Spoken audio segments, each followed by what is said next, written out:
Hi everyone, I've got a new pattern to introduce you to today, and it is a new crochet cow, and this one is really specifically based on the Texas Longhorn. So you can see I've given this cow some really nice chunky horns, and what's really distinctive and different about this pattern to ones I've done before is that I've tried to give that mottled effect that their pattern has. Now, I don't know if you're familiar with Texas Longhorns, but they come in lots of different colour varieties, but many of them have this flecking between the two different colours on their fur, and it is incredibly distinctive and extremely cute. And so I do really hope that I've done it justice in this pattern. Now, I've done a cow before. I've got him here for you. It's my Highland cow. Now this has two areas where it's really distinctly different, and one is the yarn that I used, and other one is obviously the hair. So the Highland cow has this nice shaggy mop of hair, a big long fringe just like the actual cow, and this is obviously based on a type of cattle that doesn't have flowing locks in quite the same way. The other thing that I did, because I really wanted to get the feel, so this is a much sort of slimmer line breed, and it doesn't have that immediately sort of obviously furry texture to it. So I actually used a cotton blend yarn for this one, and for the horns I used a really high percentage cotton yarn, and that gives it this sort of rigidity to the structure as well, which helps it to look distinct in the horns from the actual fur and body of the animal. I also used much bigger safety eyes for this one. Part of the whole caricature of this guy is having this hair in front of the eyes, and although actually cows have really quite big eyes, I felt like this smaller size worked for this one. For this one, I chose a large safety eye, and this is actually a type that has a clear area around the central part of the safety eye, which is obviously the big pupil, that's actually meant to be like an iris, and it comes with lots of different coloured inserts that you slot underneath the safety eye. And for this one, I just did not use those inserts at all, and I wanted it to show through some of the darker colour of the yarn underneath. I also gave this one nice large nostrils, as you can see, in comparison to the small one of the previous one. And I slightly changed the length of the face and of the nose. So this is much of a sort of longer muzzled look for this one. The ears are the same pattern.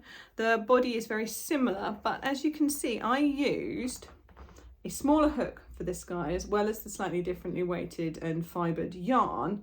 And he has come out, we set them next to each other for you. There you go. And he has come out a quite different shape in the body as a result of using that different yarn and hook. This chap I also gave slightly longer legs to, and as you can see, I've positioned the legs on this cow underneath the body, and that was a deliberate choice. It's something I've been thinking of doing for a while, because I wanted to know what it would look like. I'm quite pleased with it for this design. It's not something I do for everything, but if you imagine when a cow walks around, I just hit myself in the face with a horn. But if you imagine when the cow walks around, they've got these lovely big hind quarters, and I just felt it would be quite a cute nod to that. So the flecks, the markings that I put on the fur, that's just the alternate yarn type, and I just took a big long length of it, stuck it on a big thick yarn needle and sewed it in and out. The tail I did in the same way as the previous one, with just a chain with some loose ends, but with this I used a strand of the yarn I used for the horns with a strand of the brown body colour, and I just hooked them with the same size hook as the rest of it as well. I didn't go up a hook size, and I just a little bit sewed that on to the back of the body there. So let's have a look at this guy. He's got nice exaggerated horns, and I sewed them on at the base of the horns so that they would have that very prominent look. And then we can see there's his big muzzle, and that's the join around the neck. the arms, and I have actually used him as a demonstration in a video that I put up recently for looking at sewing toys together. So if you want to put one of these together, the full pattern is going to be on the Lucy Kate Crochet website. When I put it up, I don't know what day I'm going to put this video up, but it's Christmas Eve today, so things are about to get intense. So I'll put the pattern up. It's all written up in note form, and I'll put it up nicely on the website for you soon. So yes, there might be a little bit of a wait. Sorry about that, but yes, it will be there. You can make your own cow, or you can make this cow.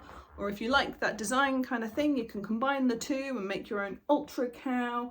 And yeah, I had a huge amount of fun making this one actually. And I think I might do a third and different cow, maybe a Fresian cow or a Hereford cow, which would, either one of those would combine some of the qualities of each. So that might be quite fun. So let me know what you think. Is that something you'd like to see? Is that something you'd like to make? Anyway, hope that's been interesting for you. An introduction to my new friend, the Texas Longhorn cow, and happy crocheting!